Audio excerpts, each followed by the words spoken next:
So Newton's law of gravitation. तो gravitation की बात करेंगे, बहुत ही प्यारा टॉपिक है।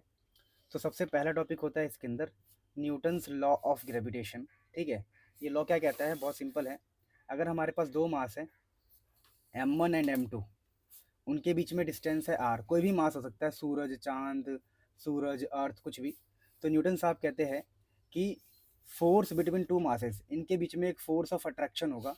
जो फोर्स होगा वो होगा जी m1 m2/r², जिसका मतलब क्या होता है, आई डॉट ई का मतलब है डेट इज फोर्स इज, इस साइन को पढ़ते हैं हम डायरेक्टली प्रोपोर्शनल। तो force directly proportional to product of masses, यानी मल्टीप्लीकेशन ऑफ मासेस। ठीक है, क्लियरिटी है। एंड यहाँ पे लिखा है फोर्स इन्वर्सली प्रोपोर्शनल टू, जब भी कोई चीज़ नीचे होता है इस साइन को पढ़ते हैं हम inversely, inversely proportional to square of distance between the masses. और जहाँ पर जी होता है यूनिवर्सल ग्रेविटेशनल कांस्टेंट। अगर एग्जाम में आता है कि न्यूटन्स लॉ ऑफ ग्रेविटेशन लिखो, आप सेम लिख के आ जाओगे कि according to Newton's law of gravitation force this sign m1 m2, force this sign r², और जी की वैल्यू बताओगे, ये होता है यूनिवर्सल ग्रेविटेशनल कांस्टेंट। तो ये न्यूटन्स लॉ ऑफ ग्रेविटेशन। अब न्यूटन्स लॉ ऑफ ग्रेविटेशन को अगर हम देखें तो इसमें कुछ इंपॉर्टेंट बातें आपको ध्यान रखनी पड़ती है। पहला क्या, ये जो फोर्स होता है always attractive in nature, always attractive in nature होता है। इसलिए कई सारे बुक्स लोग इस फॉर्मूले को ऐसे लिखते हैं, जी m1 m2/r², और यहाँ माइनस साइन का भी इस्तेमाल करते हैं। तो अगर आप चाहो तो शॉक के लिए यहाँ पर माइनस साइन लगा सकते हो, पर इसका सिंपल मतलब होता है कि ऑलवेज अट्रैक्टिव। दूसरा क्या, force is independent of medium. Medium का मतलब क्या है कि अगर मान लो आप दो पार्टिकल के बीच में फोर्स निकाल रहे हो, और ये है ना अर्थ के बाहर है, अर्थ के बाहर, तो मान लो फोर्स की वैल्यू 10 आई, 10 न्यूटन, अर्थ के बाहर है, अर्थ के बाहर। अब मान लो इसको अर्थ में ले आए आप समुंदर में डाल दो, पानी में डाल दो, तब भी फोर्स की वैल्यू 10 ही रहेगी। फोर्स की वैल्यू मीडियम चेंज होने से चेंज नहीं होता। अगला है कि फोर्स जो है सेंट्रल फोर्स है, यानी कहने का मतलब क्या है, अगर ये एक बॉडी है और ये दूसरा बॉडी है, तो ये दोनों एक दूसरे को अपने सेंटर की तरफ बुलाते हैं, इसलिए इनको बोलते हैं हम सेंट्रल फोर्स। ये वाला बॉडी इसको खींचेगा, मतलब ये वाला जो बॉडी है इसको खींचेगा, और ये वाला जो बॉडी है इसको खींचेगा इस तरफ, तो इसको बोलते हैं हम central force. Because the direction of force is always towards the centre of the bodies, है ना। दूसरा क्या है, follows Newton's third law. Newton's third law follow करता है कैसे, अगर ये वाला बंदा ए बी को खींचेगा, बी को, तो जो बी है वो ए को खींचेगा, तो न्यूटन्स थर्ड लॉ इसमें वैलिड रहता है। अब काम की बात, एक और छोटी सी बात, कि जो न्यूटन्स लॉ ऑफ ग्रेविटेशन है ये स्ट्रिक्टली पॉइंट मास के लिए वैलिड होता है, मतलब बिल्कुल पॉइंट पॉइंट पार्टिकल के लिए वैलिड होता है। तो ये भी ध्यान रखना, मैं यहाँ पर ऐड कर देता हूँ। ठीक है ना, जनरली ये चीज़ें नहीं सबको पता होता है कि ये पॉइंट मास के लिए, point mass, only for point mass. ठीक है ना, न्यूटन्स लॉ जो है ओनली फॉर पॉइंट मास होता है, ये मैंने ऐड कर दिया।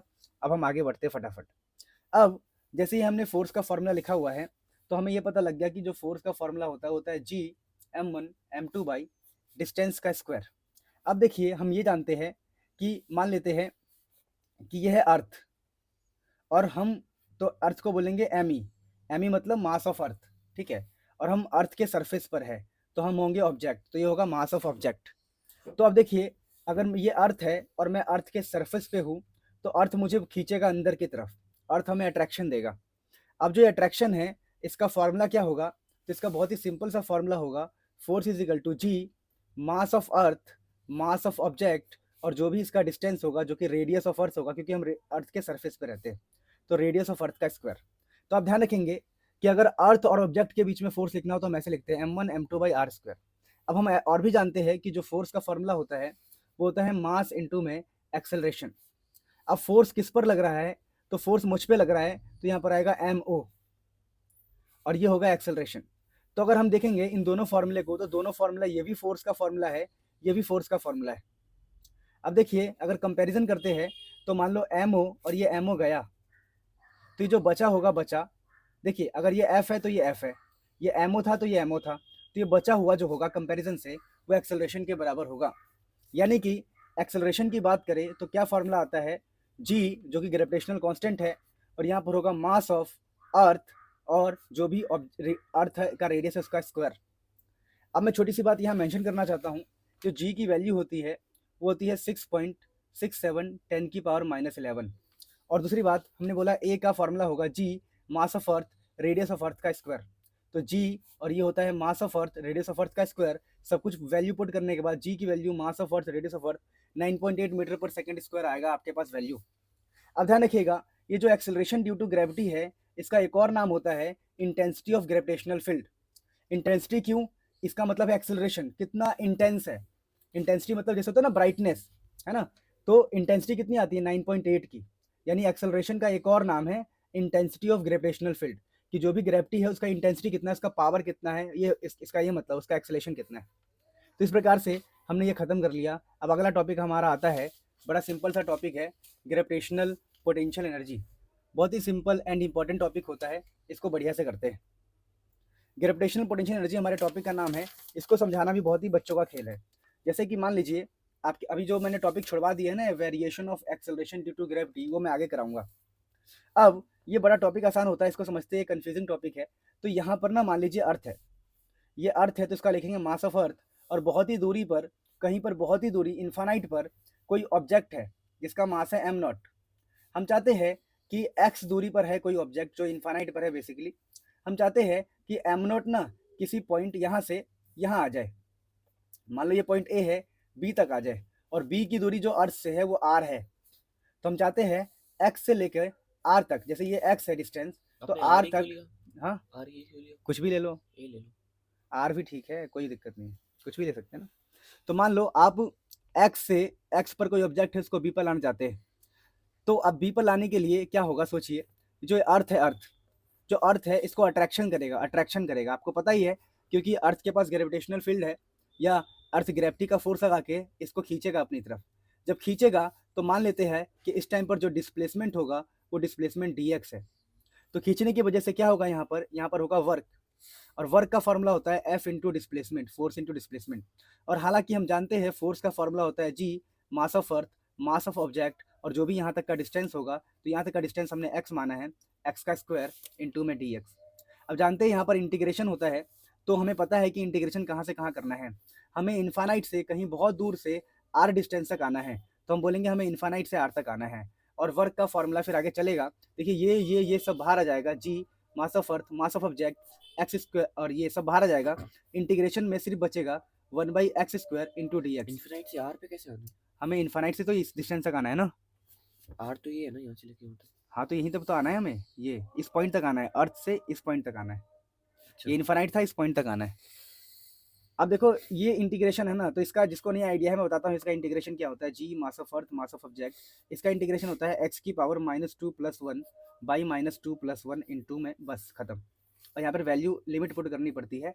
जिनको नहीं आता उनको रट्टा मार लेंगे तो काम हो जाएगा, और जिनको आता है तो भगवान उन पर मेहरबान है, या उनको सीखना चाहिए मेरे हिसाब से। अब कुछ नहीं करना है, ये देखिए ये हो गया x की पावर -1, और ये हो गया -2 + 1 यानी -1। ये इन्फानाइट से r, देखिए -2 + 1 -1 हो जाएगा, ये भी -1। इस माइनस को बाहर फेंक दीजिए सबसे पहले। इस माइनस को जैसे ही बाहर फेंकेंगे, G mass of earth, mass of object, ठीक है, और यहाँ बचा x की पावर -1, जिसका मतलब होता है 1/x। ठीक है, ये मैंने 1/x² का इंटीग्रेशन डायरेक्टली बताया है, ये सबको आना चाहिए, नहीं आता तो देखिए कुछ ऐसा कर नहीं सकते, इंटीग्रेशन रट्टा मारना पड़ेगा आपको। फिर ये G mass of earth, mass of object, और इसमें क्या करो, x की जगह पर r पुट करो। इसमें अपर लिमिट पुट करते हैं तो ये 1/r आ जाएगा, और लोअर लिमिट पुट करते हैं तो 1/∞ आ जाएगा। तो इस प्रकार से हमने वर्क निकाल लिया, और ये 1/∞ 0 हो जाएगा। तो यहाँ से वर्क आ जाएगा G mass of earth, mass of object by radius. अब ये वर्क है। तो फाइनली हम यहाँ तक पहुँच चुके हैं, ग्रेविटेशनल पोटेंशियल एनर्जी। तो यहाँ पर अर्थ है, वही सब बातें रिपीट होगी कि ए से लेके बी तक या आर तक हमें किसी ऑब्जेक्ट को लेके आना है। तो ये dx डिस्प्लेसमेंट कर रहा है, तो वर्क होगा f इंटू डी एक्स। ये पूरा सॉल्व करेंगे, यहाँ तक आ जाएगा G mass of earth, mass of object by R. तो दिस जो वर्क हमने निकाला है, G mass of earth, mass of object by R, ये जो वर्क है, this work stored as a gravitational potential energy. जो भी हम काम करेंगे, जो भी हमारा वर्क होगा, उसी को हम एनर्जी कहते हैं। तो इसी वर्क को हम ग्रेविटेशनल पोटेंशियल एनर्जी कहेंगे। आप जानते हैं कि वर्क ही एनर्जी होता है। तो ग्रेविटेशनल पोटेंशियल एनर्जी क्या होता है, तो इसकी डेफिनेशन अगर हम बात करें तो बेसिकली क्या है, ये है, तो इसकी डेफिनेशन ये हो जाती है, it is the amount of work done, ये वर्क डन के बराबर होता है। It is the amount of work done in bringing, in taking, है ना, हम लेके आ रहे हैं, in taking a mass m0 from infinite to a distance r। यानी कि इन्फानाइट से किसी डिस्टेंस r तक किसी बॉडी को लाने में कितना वर्क करना पड़ेगा, वही वर्क हमारे एनर्जी के रूप में इकट्ठा हो जाएगा, उसी को बोलेंगे ग्रेविटेशनल पोटेंशियल एनर्जी। और इसका फॉर्मूला वर्क ये है, work minus G M E M not by R. इसका सिंबल हमने एनर्जी के लिए यू बनाया है, ये यू है सिंबल एनर्जी का सिंबल है। तो ये फॉर्मूला है हमारा ग्रेविटेशनल पोटेंशियल एनर्जी का, इसकी डेफिनेशन मैं यहाँ पर अभी डाल दूंगा। तो अगला टॉपिक है ग्रेविटेशनल पोटेंशियल, बहुत ही इजी, इसको समझाते हैं। जैसे पहले था वर्क डन, क्या था formula, G mass of earth mass of object by R. कुछ भी नहीं करना है, जो भी वर्क आया है ना वर्क, उसको एम नॉट से डिवाइड कर देना है। तो इधर भी डिवाइड करना पड़ेगा, M E M not by R, इधर भी एम नॉट होगा। मतलब इस फॉर्मूले में यहाँ भी एम नॉट लिख दिया, यहाँ भी एम नॉट लिख दिया बराबर, ताकि ये इससे कट जाए, इससे कट जाए। तो आंसर क्या आएगा, work done by M nought is equal to minus G M E by R. तो ये जो work done by M nought है ना, इसी को बोलते हैं वी, वी मतलब पोटेंशियल। तो इसका फार्मूला ये होता है। तो मैं क्या समझा रहा हूँ कि अगर वी को निकालना है तो जो भी वर्क का फार्मूला आया था, G M E M not by M nought, G M E M not by R आया था, उसको एम नॉट से डिवाइड करके काट दो, तो जो बनेगा उसको बोलेंगे हम potential, minus G M E by R. अब एग्जाम में डेफिनेशन भी लिख सकते हैं, रफ डेफिनेशन, मतलब डेफिनेशन क्या है देखो, कि बेसिकली क्या है ये, इसको हमने कैसे बोला, ये है वर्क डन पर यूनिट मास। जब मास को कहाँ से लेके आए हम, इन्फानाइट से आर डिस्टेंस तक, तो ये क्या हो जाएगा, work done per unit mass in taking from infinite to a point called GP. GP मतलब ग्रेविटेशनल पोटेंशियल, और वर्क को कुछ नहीं किया हमने, उससे डिवाइड किया तो ये आंसर आ गया। तो ये ग्रेविटेशनल पोटेंशियल है। तो पोटेंशियल एनर्जी में और पोटेंशियल में यही फर्क है। पोटेंशियल एनर्जी में क्या होता है, पोटेंशियल एनर्जी में आपके पास एम नॉट होता है, ये एम नॉट जो है वो होता है, पर पोटेंशियल के अंदर एम नॉट नहीं होता, वो कट जाता है, क्योंकि आंसर हम लिख ले पर यूनिट मास के लिए। क्या बात समझ में आ गया, इसी को हम पोटेंशियल कहते हैं। फिर आगे बढ़ते हैं। सो अगला टॉपिक है हमारा very important topic, variation in acceleration due to gravity. पक्का आता है एग्जाम में, यानी वेरिएशन मतलब बदलाव, कि एक्सेलरेशन ड्यू टू ग्रेविटी में कैसे बदलाव आता है। देखिए आपने अभी पढ़ा था स्टार्टिंग में कि जो एक्सेलरेशन है उसको हम जी से रिप्रेजेंट करते हैं, इसका नाम इंटेंसिटी ऑफ ग्रेविटेशनल फील्ड भी होता है, पर इसी को हम एक्सेलरेशन ड्यू टू ग्रेविटी भी कहते हैं। अब देखिए जो एक्सेलरेशन ड्यू टू ग्रेविटी है उसका जो फॉर्मूला होता है ना सरफेस के ऊपर, है ना, तो फॉर्मूला क्या होता है, अकॉर्डिंग टू ग्रेविटी, है ना, अकॉर्डिंग टू ग्रेविटी, जो ग्रेविटी का फोर्स था, ग्रेविटी का फोर्स, उसके अकॉर्डिंग जो एक्सेलरेशन ड्यू टू ग्रेविटी का फॉर्मूला आता है, जी एक्सेलरेशन का फॉर्मूला जो आता है ना, उसको हम लिखते हैं G mass of earth radius of earth. देखिए कई बार मैं आर भी लिख सकता हूँ, आर ई भी लिख सकता हूँ, कई बार एम भी लिख सकता हूँ, एम ई भी लिख सकता हूँ। बात एक ही है, देखिए यहाँ पर एम और नीचे ई लिखा है, इसका मतलब होता है मास ऑफ अर्थ, मास ऑफ अर्थ छोटा सा लिखा हुआ है नीचे, तो कंफ्यूज होने वाली बात नहीं है। तो ये एम ई का मतलब मास ऑफ अर्थ है, ठीक है। अब वो बात करते हैं कि इसमें बदलाव कैसे कैसे आ सकता है। तो पहला होता है वेरिएशन विथ एल्टीट्यूड, यानी हाइट, हाइट के साथ कैसे बदलाव आएगा। देखिए मान लीजिए आप यहाँ पर है, सरफेस के ऊपर है, तो आपको जो ग्रेविटी की वैल्यू फील होगी होगी जी मास जो भी अर्थ का है, और जो भी रेडियस है अर्थ का उतना फील होगा, रेडियस ऑफ अर्थ है ये छोटा सा लिखा होता है नीचे ऐसे टिच्चू सा। तो ये क्या है, एकदम से क्या हो गया इसको, एफ चेंज हुआ है, क्या चेंज हुआ है, ये फ्लिकरिंग हो रही है, चलो कोई नहीं, देखते हैं। तो ये हो गया सरफेस पे वैल्यू, ठीक है।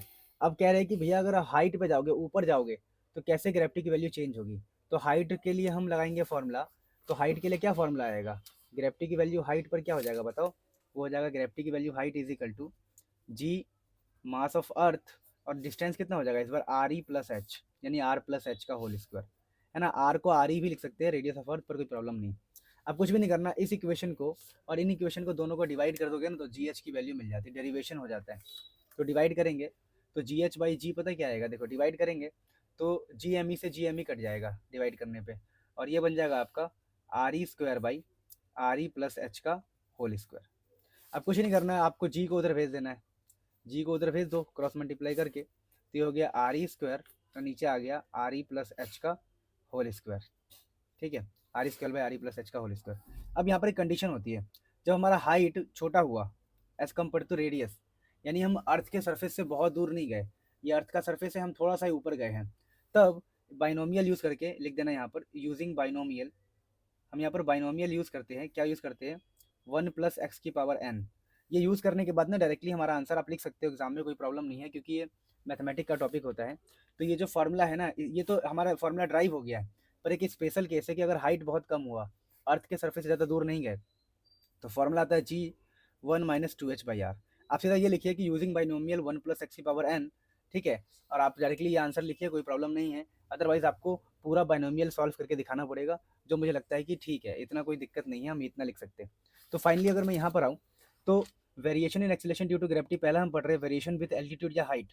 तो हम बोलेंगे एट सरफेस पर ये फॉर्मूला होता है G me re का स्क्वायर, इसको इक्वेशन 1 मान लेंगे। किसी हाइट पर जाएंगे तो फॉर्मूला हो जाएगा G mass of earth r + h का होल स्क्वायर। आई होप आपको दिख रहा हो, मैं थोड़ा जूम करता हूँ इसको, ठीक है। तो ये हो जाएगा r + h का होल स्क्वायर। अब आगे क्या होगा, अब आगे मैंने आपको बताया फ्रॉम 1 और 2 दोनों को डिवाइड कर देंगे, तो आप दोनों को डिवाइड कर सकते हो, ठीक है ना। मैंने क्या किया, जो फर्स्ट इक्वेशन और सेकंड इक्वेशन को डिवाइड किया, तो मैंने यहाँ लिख दिया है फ्रॉम 1 और 2। जब मैंने फ्रॉम 1 और 2 लिखा तो डिवाइड करने पर ऐसा कुछ रूप हो जाएगा, मैंने आपको बताया था ये वाला r + h का होल स्क्वायर। अब ये वाला कंडीशन लगा देंगे, व्हेन r बहुत बड़ा होगा h बहुत छोटा होगा, तो फॉर्मूला ये बन जाएगा। यहाँ पर आप लिख सकते हो यूजिंग बाइनोमियल, आपकी मर्जी है। तो ये आपका 3 मार्क्स में डेरिवेशन आता है, तो ये डेरिवेशन आप इजीली कर सकते हो, कोई प्रॉब्लम नहीं। अगला होता है variation with acceleration, variation in acceleration with depth. इसका मतलब क्या है कि मान लीजिए ये अर्थ है हमारा, तो अर्थ के सरफेस पे हमने कितना फील किया, अर्थ के सरफेस पे हमने फील किया, क्या फील किया, जी मास ऑफ अर्थ, सरफेस पे जी मास ऑफ अर्थ, और यहाँ पर क्या हो जाता है रेडियस ऑफ अर्थ का स्क्वायर सरफेस के ऊपर। लेकिन कह रहा है कोई गड्ढा खोद देंगे, गड्ढा खोद के चले गए हम, डी डिस्टेंस नीचे चले गए, तो क्या होगा, जैसे मान लो ये अर्थ है, आप गड्ढा खोद के यहाँ चले गए, तब ग्रेविटी की वैल्यू कितनी होगी, एक्सेलेरेशन ड्यू टू ग्रेविटी कितना होगा। तो इसको हम बोलते हैं ना जी डी, कि ग्रेविटी की वैल्यू डेप्थ पर कितनी वैल्यू होगी। तो बड़ा आसान फॉर्मूला होता है, जी लिखिए, आप यहाँ पर एम ई डैश लिखना पड़ेगा, क्यों, क्योंकि अब अर्थ हमारा छोटा हो गया है, अर्थ छोटा हो गया ना, कि गड्ढा खोद के अंदर चले गए, तो मास को एम ई डैश लिखेंगे। और ये जो डिस्टेंस आएगा, देखिए पहले था ये डिस्टेंस था आर, अब आप यहाँ पर हो, मान लीजिए अपने डी डिस्टेंस नीचे आए हो, कितना आए हो, डी डिस्टेंस नीचे, तो अब जो डिस्टेंस बचेगा ना, ठीक है, डी आप नीचे आ गए, तो अब जो डिस्टेंस बचेगा यहाँ पर, वो बचेगा आर ई माइनस डी का होल स्क्वायर। तो पहले ये था, इसको इक्वेशन 1 मानना है, इसको इक्वेशन 2 मानना है, फिर लिखना है फ्रॉम 2 और 1, 2 1 से लिखेंगे ना, तो आप जी डी बाई जी करिए, इक्वेशन 1 माना, इक्वेशन 2 माना, ठीक है। ये इक्वेशन 1 है, ये इक्वेशन 2 है, दोनों को डिवाइड करेंगे। डिवाइड करने पे देखिए क्या बन रहा है, ये बन रहा है M E dash by M E, देखो ना इस वाले को इससे डिवाइड किया है, तो और फिर क्या हो जाएगा, ये हो जाएगा आपका यहाँ आर ई स्क्वायर, और ये आर ई माइनस डी का होल स्क्वायर। देखो डिवाइड करना है, इस वाले के नीचे इसको डाल देना है, जी डी बाई जी करना है, ठीक है ना। अब देखो यहाँ पर हम फंस गए कि हमें M E dash M E ये सब कुछ भी नहीं पता है, तो यहाँ पर ना हम कंजर्वेशन लॉ इस्तेमाल करते हैं। कई लोग कंजर्वेशन ऑफ डेंसिटी कहते हैं इसको। इसमें क्या होता है कंजर्वेशन में, आपको जो पहला वाला होता है, पहला वाला अर्थ, उसका मास होता है एम ई, और उसका जो वॉल्यूम होता है वो होता है 4/3 पाई आर क्यूब। और जो दूसरा वाला अर्थ है, नया वाला अर्थ, गड्ढा वाला अर्थ, उसका नाम मास है एम ई डैश, और उसका वॉल्यूम होता है 4/3 पाई, आर होगा इसका आर ई माइनस डी का क्यूब, है ना। देखिए वॉल्यूम का फॉर्मूला ही होता है ये, मास अपन वॉल्यूम, मास अपन वॉल्यूम। अब देखिए यहाँ से 4/3 कट जाएगा, और यहाँ से आप निकाल सकते हो, देखो अगर मैं एम ई डैश की M E dash by M E निकाल लूँ क्रॉस मल्टीप्लाई करके, इसको इधर ले आऊँ, तो इसको इधर भेजना पड़ेगा, तो ये बन जाएगा are E D minus cube by R E cube, है ना। मैंने क्या कुछ नहीं किया, मैंने 4/3 से 4/3 काट दिया, इसको इधर भेज दिया, और आर, समझ रहे हो, इसको इस वाले को नीचे ले आया, M E dash by M E हो गया, और इसको इधर भेज दिया, और आर ई क्यूब तो यहाँ पर था ही। अब आपको कुछ नहीं करना है, आपको इसको इक्वेशन 3 मान लेना है, और इक्वेशन 3 को इक्वेशन 4 मान लेना है, और ये जो आपने बनाया था ये इक्वेशन 3 है, आपको 4 इसको इसमें डाल देना। थोड़ा सा मुश्किल तो है पर कर लेंगे हम। तो जी डी बाई जी, अब आपको ये पुट कर देना है, एम ई डैश की जगह पर ये आर ई माइनस डी का क्यूब, और M E dash by M E की जगह ये पूरा पुट किया ना हमने, तो आर ई बाई क्यूब, मतलब ये पूरी की पूरी वैल्यू यहाँ पुट कर देना है। और फिर मल्टीप्लाई में क्या बचा, are E square by R E minus D का स्क्वायर। ये आर ई क्यूब से कट जाएगा, यहाँ सिर्फ एक आर ई बचेगा, क्यूब था ना, ये आर ई बचेगा, स्क्वायर से क्यूब कट जाएगा, तो क्या बचा हमारे पास, उल्टा कर दो शायद। नहीं सही है, जी डी बाई जी कितना बच गया, ऊपर बच गया आर ई माइनस डी, एक बच गया ना, क्यूब था तो 2 से कट के, और नीचे स्क्वायर था, इधर क्यूब था, तो यहाँ भी एक बचेगा आर ई। तो देखिए अब क्या आ गया आपके हाथ में, आपके हाथ में आ गया G D by G is equal to, ठीक है, यहाँ R E minus D by R E, तो ये जी डी हो गया बाई जी हो गया, यहाँ आर ई से आर ई कट जाएगा, 1 माइनस डी बाई आर ई बचेगा, और इस जी को जाके यहाँ पर मल्टीप्लाई कर देंगे, तो ये फॉर्मूला ड्राइव हो जाएगा। आई होप आपको समझ में आया हो। तो यहाँ पर हमें कैसे करना है वो देखते हैं। यहाँ पर हमें क्या दिमाग लगाना है, यहाँ पर ये रहा variation in acceleration with depth, तो पहले लिखना है एट सरफेस पर ये होता है, और डेप्थ पर अगर हम जाएंगे एट डेप्थ तो ये हो जाएगा G M E dash by R E minus D का होल स्क्वायर। आर लिख दो, आर ई लिख दो, कोई फर्क नहीं पड़ता। फिर आपको फ्रॉम सेकंड से डिवाइड करना तो ये मिल जाएगा M E dash by M E R E square by R E D minus square. Same ऐसे लिख के आना एग्जाम में। फिर लिखना है फ्रॉम कंजर्वेशन हम M E by M E dash दिख रहा है, M E dash 4/3 pi R cube 4/3 pi R E D minus cube. अब यहाँ से निकाल लेंगे M E dash by M E 4/3 pi से 4/3 पाई काट के M E dash by M E निकाल लेंगे, इसको मान लेंगे इक्वेशन 4। तो इक्वेशन 1, इक्वेशन 2, इक्वेशन 3, इक्वेशन 4। अब आपको लिखना है फ्रॉम 3 एंड 4। आपको थर्ड वाला इक्वेशन और 4 वाला इक्वेशन यूज़ करना है और वैल्यू पुट कर देनी है। वैल्यू पुट करके आपको ये मिल जाएगा। इसका मतलब क्या है, इसका मतलब ये है कि G D by G D 1 minus D by R हो जाएगा। क्यों? क्योंकि ये देखो आर से आर कट जाएगा, ये आर से आर कट जाएगा और जी डी बाई जी आ जाएगा इसके बराबर। तो यहाँ से आप जी डी की वैल्यू इजिली ड्राइव कर सकते हैं। So next topic is variation in acceleration due to gravity due to shape of earth. Earth का शेप होता है ऐसा, शेप ऐसा होता है, स्फेयर नहीं होता। यहाँ का रेडियस अगर R1 मानूँ, यहाँ का रेडियस R2 मानूँ, तो आपको पता लग रहा है R1 ज़्यादा है। और पता है G का फॉर्मूला क्या होता है, GM/R²। जहाँ पर R ज़्यादा होगा वहाँ G कम होगा। इस पॉइंट को बोलते हैं हम इक्वेटर, इस पॉइंट को बोलते हैं हम पोल्स। तो इक्वेटर पर क्या होता है, इक्वेटर पर R की वैल्यू ज़्यादा होती है। तो अगर R की वैल्यू ज़्यादा होगी तो G की वैल्यू कम होगी। और पोल्स पे बात करें तो पोल्स पे R की वैल्यू क्या होती है, कम, तो G की वैल्यू ज़्यादा। यानी पोल्स पर एक्सेलेरेशन ड्यू टू ग्रेविटी की वैल्यू ज़्यादा होती है। यही बात यहाँ लिखा है कि variation acceleration due to gravity due to shape of earth. Equator और पोल, इक्वेटर इसे बोलते हैं, पोल इसे बोलते हैं। ठीक है। अब G inversely proportional to R², तो इक्वेटर पे R ज़्यादा होता है, G कम होता है। पोल्स पर R कम होता है, G ज़्यादा होता है। इसके बाद बात करते हैं स्केप वेलोसिटी। देखो स्केप वेलोसिटी बड़ा ईजी है समझना। स्केप वेलोसिटी क्या होता है, स्केप वेलोसिटी 2 मिनट का टाइम लगेगा, 1 मिनट का टाइम। देखिए जैसे कि मान लीजिए हमारा अर्थ है और हम चाहते हैं कि अर्थ से किसी चीज़ को हम बाहर फेंक दें, बाहर फेंक दो, बहुत दूर चला जाए, है ना। अर्थ पे ऊपर खड़े होके अगर किसी को हम फेंके कि वो बाहर चले जाए, तो हमें कुछ ना कुछ वर्क करना पड़ेगा, कुछ ना कुछ वर्क करना पड़ेगा, कुछ ना कुछ वेलोसिटी देनी पड़ेगी। मैं चाहता हूँ कि अर्थ के सरफेस से किसी चीज़ को मैं फेंक दूँ और वो अर्थ के बाहर चला जाए, कुछ ना कुछ वेलोसिटी देनी पड़ेगी ना। तो उस वेलोसिटी को बोलते हैं हम स्केप वेलोसिटी। तो स्केप वेलोसिटी क्या होता है, the minimum velocity with which a body must be projected vertically upward in order to escape the gravitational field। मतलब हम चाहते हैं कि जो अर्थ का ग्रेविटेशनल फील्ड है, अर्थ का जो फोर्स ऑफ ग्रेविटी है, अर्थ का जो भी है ग्रेविटी, उसे तोड़ के चला जाए तो हमें कितनी वेलोसिटी इसको देनी पड़ेगी, उसी को हम स्केप वेलोसिटी कहते हैं। सो डेरिवेशन ऑफ स्केप वेलोसिटी बड़ा इजी टॉपिक होता है। हम मान लेते हैं कि ये अर्थ है और हम चाहते हैं कि अर्थ के सरफेस से किसी चीज़ को फेंके और वो ना बिल्कुल दूर चले जाए, इन्फानाइट पे चले जाए, स्केप कर जाए। स्केप मतलब बाहर निकलना, अर्थ से बाहर चले जाए, अर्थ की ग्रेविटेशनल फील्ड को छोड़ दे। तो देखो अगर जब आप इसको खींच फेंकोगे तो फेंकोगे, आप करोगे वर्क। तो मान लो किसी एक्स दूरी पर, किसी एक्स दूरी पर हो, अर्थ से ना एक्स दूरी पर हो, आपके अर्थ के सेंटर से एक्स दूरी पर हो, और उसने ना डी एक्स डिस्प्लेसमेंट हुआ। मतलब जो भी बॉल को, कुत्ते को, बिल्ली को, किसी को भी फेंका हमने, वो डी एक्स हुआ डिस्प्लेसमेंट। तो जो डी एक्स डिस्प्लेसमेंट हुआ है तो वर्क होगा ना, यहाँ पर वर्क का फॉर्मूला होगा एफ इंटू डी एक्स का इंटीग्रेशन। अब यहाँ पर फोर्स का फॉर्मूला क्या होता है, फोर्स का फॉर्मूला होता है जी मास, यानी मास ऑफ अर्थ मान लेते हैं, मास ऑफ ऑब्जेक्ट, और जो भी डिस्टेंस है उसका स्क्वायर, ये फोर्स हो गया। बगल में है डिस्प्लेसमेंट। हमने ऐसे इंटीग्रेशन का साइन लगा दिया। अब इंटीग्रेशन करते हैं तो जी बाहर आ गया, एम ई बाहर आ गया, एम नोट बाहर आ गया, और इसका इंटीग्रेशन ना डी एक्स एक्स का इंटीग्रेशन होता है -1/x। और लिमिट कहाँ से कहाँ तक जाएंगे, हम जाएंगे अर्थ की सरफेस से हम इन्फानाइट पे जाएंगे, तो इन्फानाइट से आर। ये ना याद करना पड़ेगा आपको, बार बार इस चैप्टर में यूज़ होता है कि D x by X square -1/x हो जाता है, ये साइन हटने के बाद, इंटीग्रेशन के बाद। तो यहाँ से वर्क का जो फॉर्मूला हो जाएगा, इस माइनस साइन को आप बाहर ले लो पहले, तो -g/m/e/m0। अब अपर लिमिट पुट कर दो एक्स में, तो 1/r हो जाएगा। तो वर्क का अच्छा निकाल लिया आपने फॉर्मूला। हाँ, ये वर्क का है। एक्चुअली ना हमें आर से इन्फानाइट जाना है। यहाँ पर देखो, हम चाहते हैं रेडियस ऑफ अर्थ से हम इन्फानाइट जाए। फाइनल ये है ना, फाइनल, ये फाइनल है और रेडियस क्या है, इन्फानाइट। तो आप यहाँ पर आर से इन्फानाइट करना, ठीक है। ऐसे ध्यान रखना है कि हमें जाना है आर से लेके इन्फानाइट पे। तो हम क्या करेंगे, एक बार अपर लिमिट में एक्स की जगह इन्फानाइट पुट करेंगे, तो 1/इन्फानाइट, फिर माइनस साइन, ये माइनस को तो मैं बाहर ले चुका हूँ।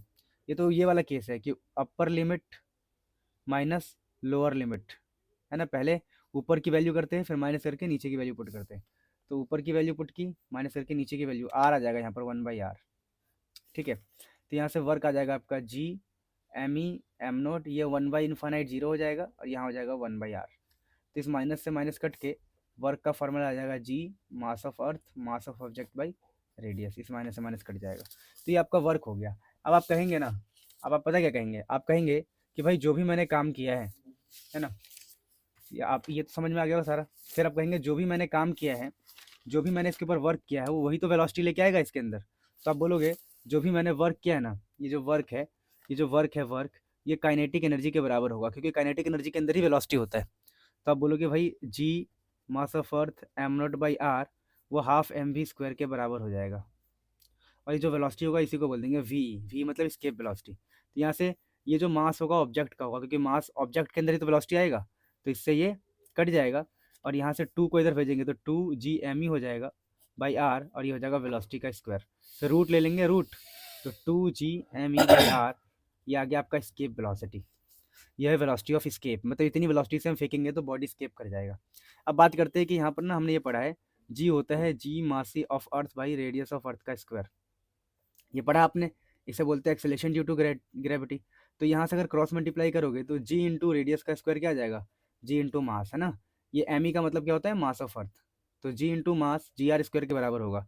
तो जी एम ई की जगह आप लिख सकते हो जी आर स्क्वायर, तो जी आर स्क्वायर रूट तो चल ही रहा है और नीचे एक और आर है, तो एक आर से एक आर कट जाएगा, तो यहाँ से स्केप वेलोसिटी आ जाएगा √2 g r, ये स्केप वेलोसिटी हो जाएगा।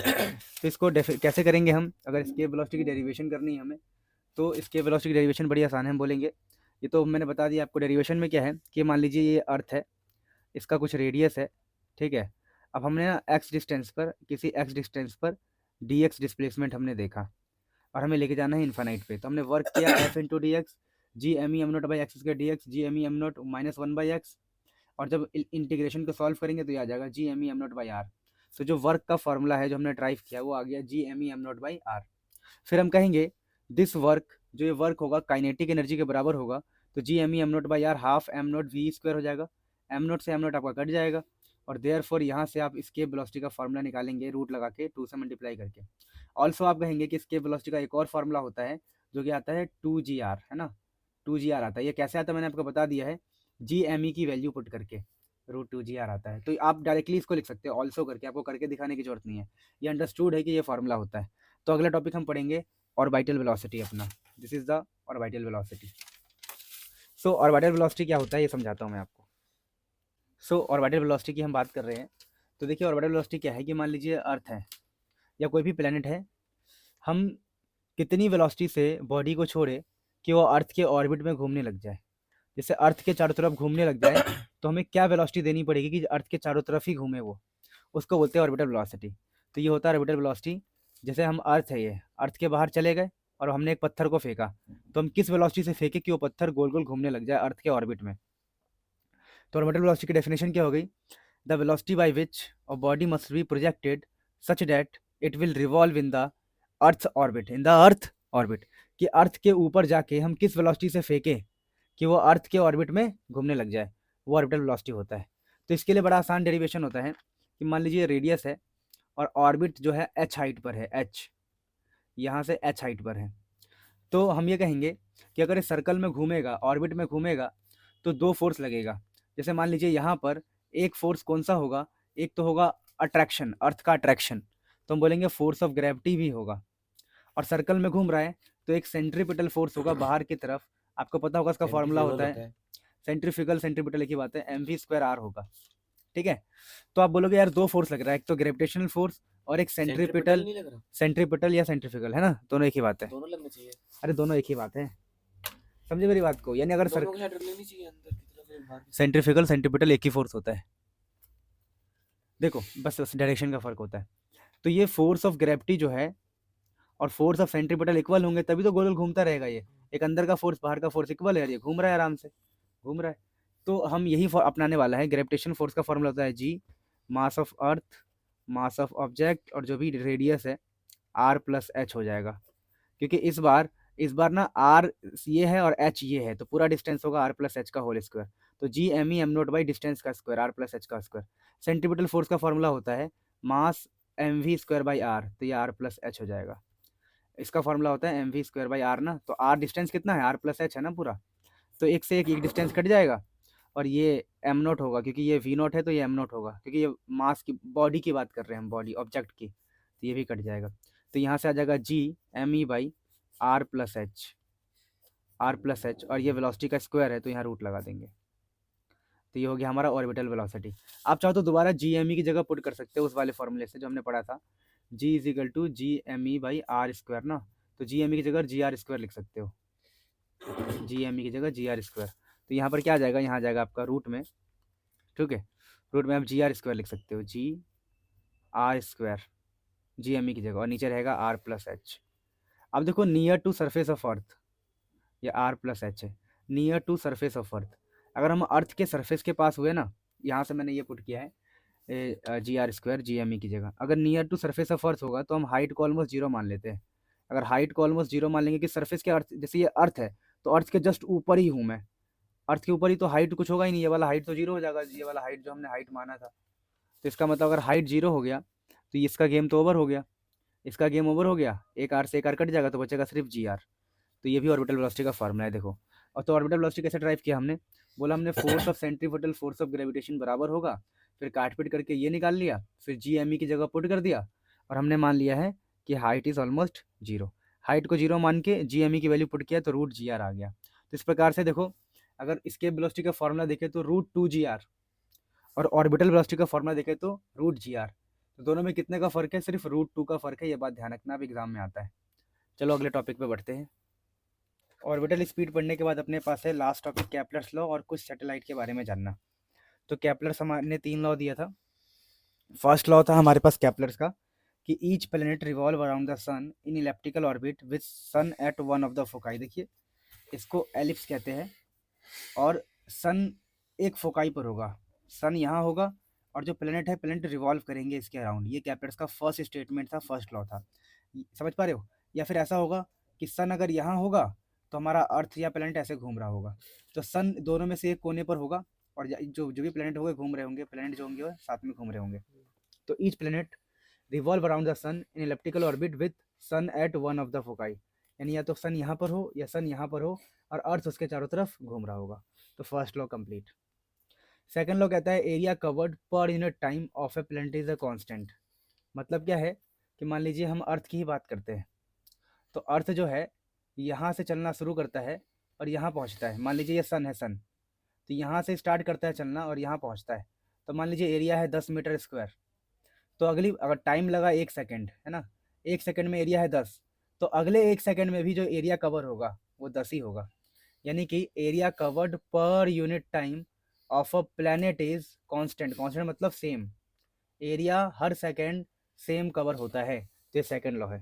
थर्ड लॉ कहता है the square of time period of revolution of a planet is directly proportional to the cube of major axis, मतलब क्या है कि अगर हमारा एक प्लैनेट है, मान लीजिए यहाँ से चलना स्टार्ट करता है और जब दोबारा यहाँ लौट के आता है तो उसका टाइम है मान लो टी, तो इसको बोलते हैं हम टाइम पीरियड, तो द स्क्वायर ऑफ टाइम, इस टाइम का जब स्क्वायर करेंगे तो डायरेक्टली प्रोपोर्शनल होगा ये जो डिस्टेंस है यहाँ से आर, आर के क्यूब के, तो the square of time period of revolution, time period का जो टाइम पीरियड का स्क्वायर है ऑफ प्लेनेट के लिए directly proportional to the cube of major axis, तो T directly proportional to R cube. ये केप्लर्स के तीनों लॉ खत्म हो गए, अब छोटी मोटी बातें करते हैं। डिस्कस करेंगे लास्ट टॉपिक जो बहुत सारे बच्चों के सिलेबस में नहीं होता है, टॉपिक का नाम है सैटेलाइट।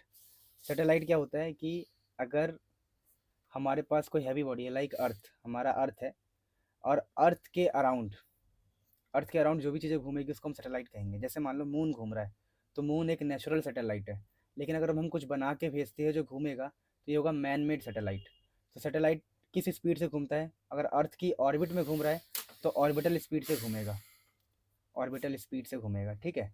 तो इसके लिए अगर आपसे पोटेंशियल एनर्जी का फॉर्मूला बोलता है तो आपको पता ही ये फॉर्मूला होता है पोटेंशियल एनर्जी का, जहाँ मान लो ये मास ऑफ अर्थ है, ये मास ऑफ ऑब्जेक्ट है, जो भी ऑब्जेक्ट घूम रहा है ना, सैटेलाइट घूम रहा है, तो ये पोटेंशियल एनर्जी का फॉर्मूला, काइनेटिक एनर्जी क्या हो जाएगा, half mass of object velocity का स्क्वायर, जो वेलोसिटी होगी ऑर्बिटल। फिर टाइम पीरियड की बात करें, टाइम सॉरी टोटल एनर्जी, ये है टोटल एनर्जी, टोटल एनर्जी, तो टोटल एनर्जी ऑफ सैटेलाइट क्या हो जाता है 1/2 जी एम एम। यहाँ पर क्या होगा, ये अर्थ है तो मास ऑफ अर्थ, ये ऑब्जेक्ट है तो मास ऑफ ऑब्जेक्ट, ऑब्जेक्ट मतलब सैटेलाइट, ऑब्जेक्ट मतलब क्या है हमारा, ऑब्जेक्ट है हमारा सैटेलाइट, और ये भी जो भी डिस्टेंस है। और ये है टाइम पीरियड। टाइम पीरियड का मतलब क्या है, टाइम पीरियड का मतलब है कि कितनी देर बाद वो लौट के आएगा, एक चक्कर काटने का टाइम कितना लग रहा है, एक चक्कर काटने का टाइम। तो टाइम क्या होगा भैया, डिस्टेंस अपॉन स्पीड, डिस्टेंस तो 2 पाई आर हो जाएगा, 2 पाई आर, और स्पीड कितनी हो जाएगी, तो जिस स्पीड से घूम रहा है, ऑर्बिटल स्पीड से घूम रहा है तो वी ओ। और ऑर्बिटल स्पीड के बारे में हम पढ़ चुके हैं, सैटेलाइट 2 प्रकार का होता है, ये भी बता दिया मैंने आपको और सारी बातें बता दी। तो this is the end of the lecture.